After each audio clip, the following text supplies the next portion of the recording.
Nitong nakaraang March 12, isinilang na ni Loisa Andalio ang first baby nila ni Ronnie Alonte sa Asian Hospital Medical Center. Nanganak si Loisa sa isang healthy baby girl na pinangalanan nilang Rooney Lior, nicknamed Baby Neely. 3 araw matapos magsilang, isang napaka-emosyonal at makabagbag damdaming mensahe ang ibinahagi ng aktres na si Loisa Andalio sa kanyang Instagram matapos niyang isilang ang kanilang unang anak ng partner na si Ronnie Alonte. Sa kanyang mahabang post, ibinahagi ni Loisa ang naging makabuluhang paglalakbay nila bilang magpartner habang hinihintay ang pagdating ng kanilang baby. Ayon sa aktres, ang buong karanasan ng pagbubuntis ay nagturo sa kanila ng maraming bagay, lalo na ang maghinay sa buhay, magtiwala sa proseso, at higit sa lahat ay magtiwala sa perpektong timing ng Diyos. Ikinuwento rin niya na sa bawat maliit na galaw at tibok ng puso ng kanyang baby habang nasa sinapupunan pa lamang, lalo nilang nararamdaman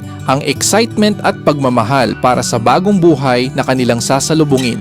Kahit bago pa man nila makita ang mukha ng kanilang anak, sinabi ni Loisa na mahal na nila ito. At ngayong nasa kanilang mga bisig na ang sanggol, aminado siyang hindi sapat ang mga salita upang ilarawan ang lalim ng pagmamahal na kanilang nararamdaman.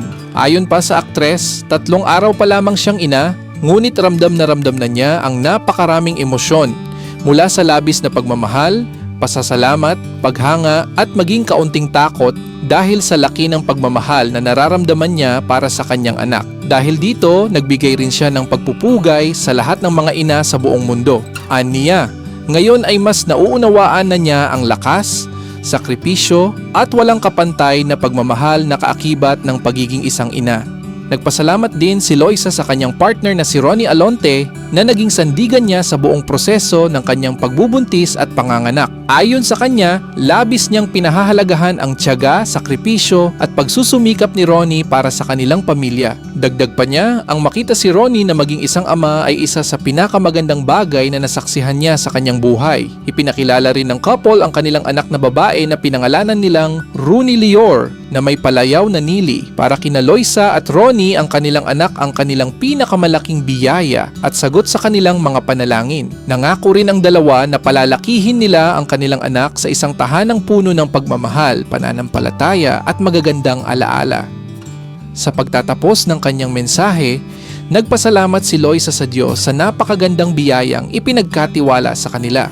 Para sa kanya, ang kanilang anak ay isang kwento ng biyaya at pagmamahal na higit pa sa kanilang inaasahan. Kalakip ng kanyang mensahe, ibinahagi rin ng couple ang ilang larawan sa pinagdaanan ni Loisa mula sa paglelabor hanggang sa pagsilang ng kanilang bagong angel sa buhay.